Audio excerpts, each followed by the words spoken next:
Hello friends, welcome to Akarsha entertainments. So ఈనాటి మన episode లో మనం వినబోతున్నాం super duper love story. Yeddanapudi Sulochana Rani గారు ఎంతో అద్భుతంగా రచించిన, ఎంతో సక్సెస్ అయిన కలల కౌగిలి అనే హిట్ నవల.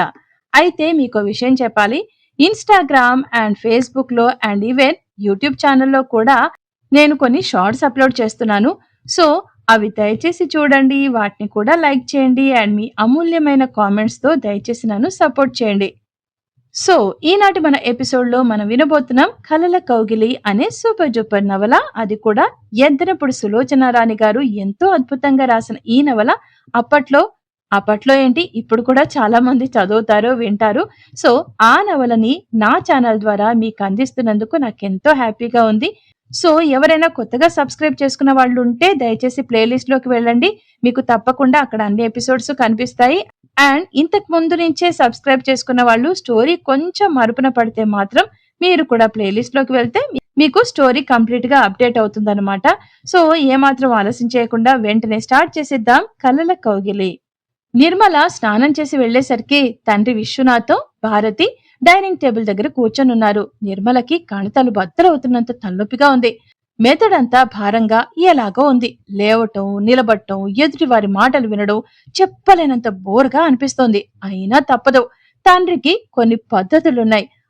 అందరూ కలిసి టిఫిన్ తినాలి, కలిసి భోజనం చేయాలి. భోజనాల దగ్గర ఎక్కువగా మాట్లాడకూడదు, నవ్వకూడదు. ఆయనదంతా అదొక తత్వం. డిసిప్లిన్ డిసిప్లిన్ అంటాడు. నౌకర్లకి ఆయనంటే హడలు. ఏ పదార్థాన్ని కూడా ఇంత కూడా వృధా కానివ్వడు. తను ఎంతో కష్టపడితే గాని అవి కొనడానికి డబ్బు రాలేదు అంటాడు. ఆయనది విపరీతమైన మనస్తత్వం. జీవితంలో ఒక్క భారతిని తప్ప ఎవ్వర్నీ నమ్మడు. ఆయనకి ఒక్కగానొక్క పిల్ల నిర్మల. ఒక్కతే కూతురు అని ఆయన గారాబం చేయలేదు. చాలా ఖచ్చితంగా ఉండేవాడు. వేళకి స్కూలుకి వెళ్ళాలి, స్కూలు మానకూడదు. పాఠాలు సక్రమంగా చదవాలి. ఆటల్లో టైం వేస్ట్ చేయకూడదు. ఆయన కాలాన్ని ఎంతో విలువగా, అపురూపంగా చూస్తారు. అందరూ అలానే చూడాలని అంటాడు. నిర్మల స్వభావం దీనికి పూర్తిగా విరుద్ధం. అందుకేనేమో నిర్మల స్వభావం పెంకిగా తయారైంది అని తండ్రి ముందు అతి వినయం నటిస్తుంది. ఆయన వెనుక వెక్కిరిస్తుంది. స్నేహితులంటే ప్రాణం ఇస్తుంది. ఒక్కోసారి ఏదో ఒక పాడు పనిచేసి ఆయన్ని వెక్కిరించి ఆయన అరుస్తుంటే లోపల ఆనందిస్తుంది.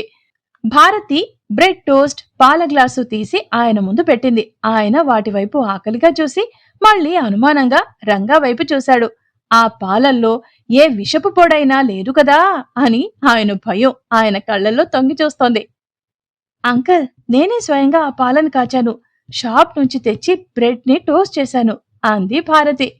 అప్పటికి ఆయన ప్రాణం కుదుటపడింది. వాటిని తినసాగాడు.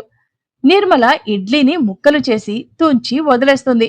భారతి మాత్రం ఆకలిగా తినేస్తోంది. విశ్వనాథం గారి స్థితి ప్రత్యక్ష నరకంగా ఉంది. ఇంట్లో ఇంతమంది నౌకర్లున్నారు, కానీ ఆయనకి ఈ మధ్య బొత్తిగా సుఖం లేకుండా పోయింది. ఆయనకి చావు నిత్యం వెంటాడుతున్నట్లుగా ఉంది. అది ఏ రూపంలో, ఏ మూల పొంచి ఉందో తెలీదు. ఆయనకి దీపం లేకుండా ఉండాలంటే భయం.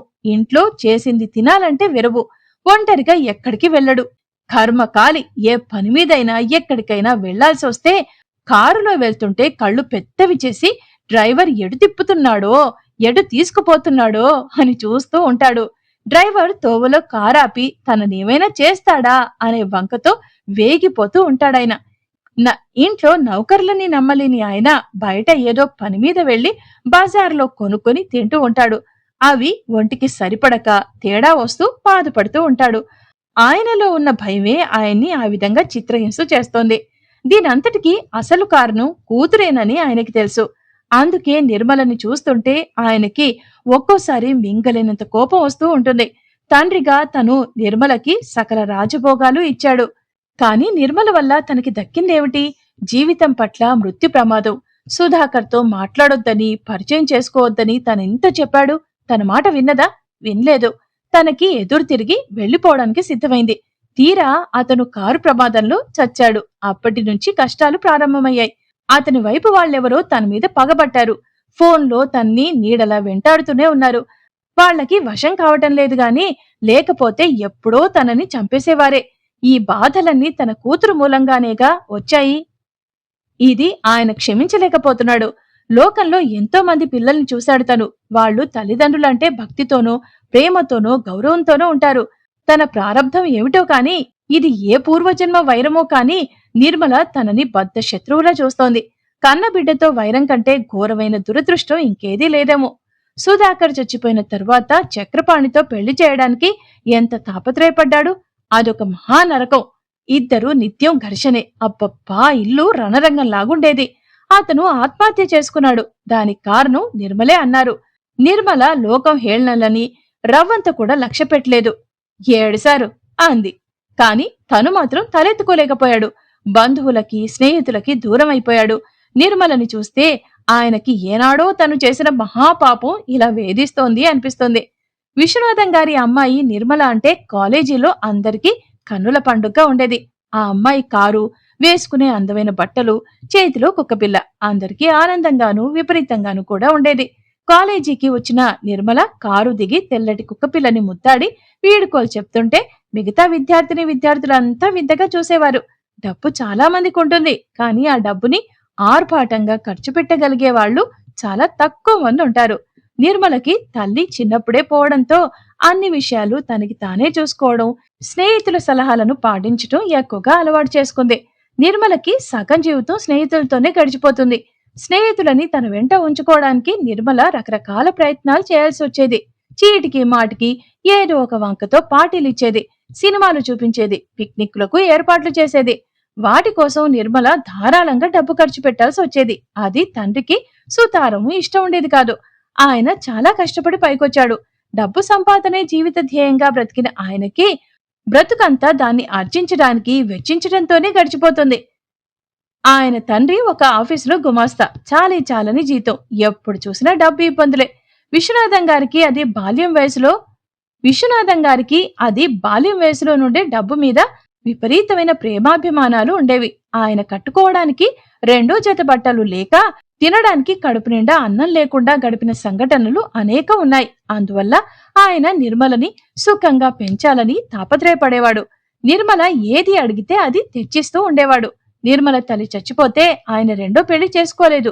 ఆయన చాలా లోకానుభవం కలవాడు.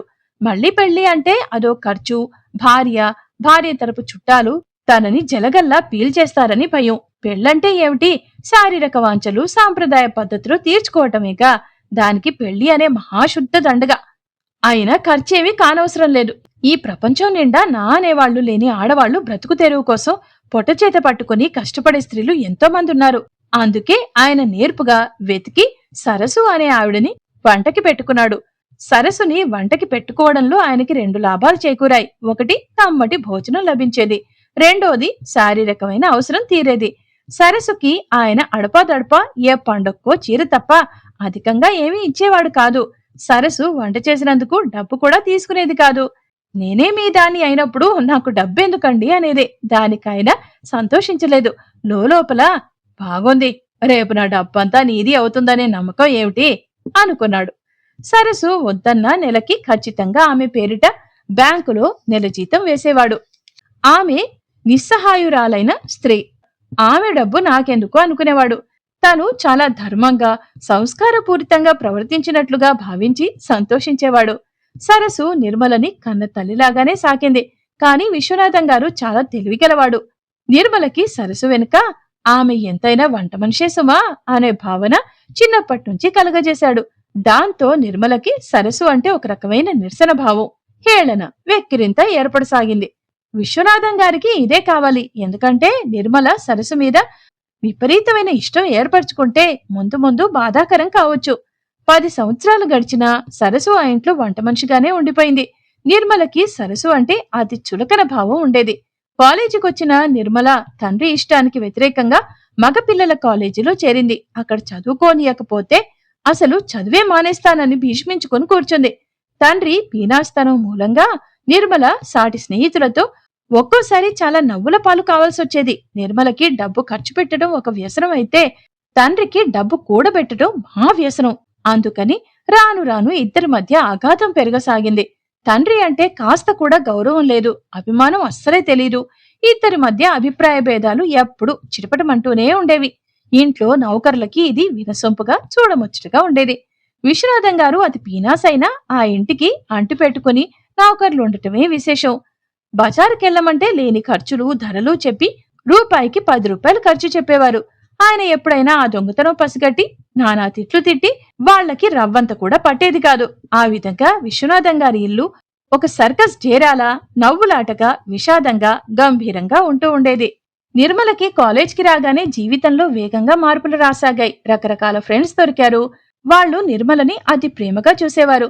వాళ్ల అవసరాలకి నిర్మల కూడా ఆదుకునేది. దానికోసం మాటిమాటికి తండ్రి దగ్గర డబ్బు విషయంలో ఘర్షణ పడాల్సిందే. నిర్మలని ఆయన చీటికి మాటికి డబ్బు తేరగా వస్తుంటే నీకు ఏ బాధ తెలియటం లేదు, వెళ్ళు, ఇంట్లోంచి వెళ్ళి ఒక్కరోజైనా ఎక్కడైనా గడిపితే తెలిసొస్తుంది అని కసిరేవాడు.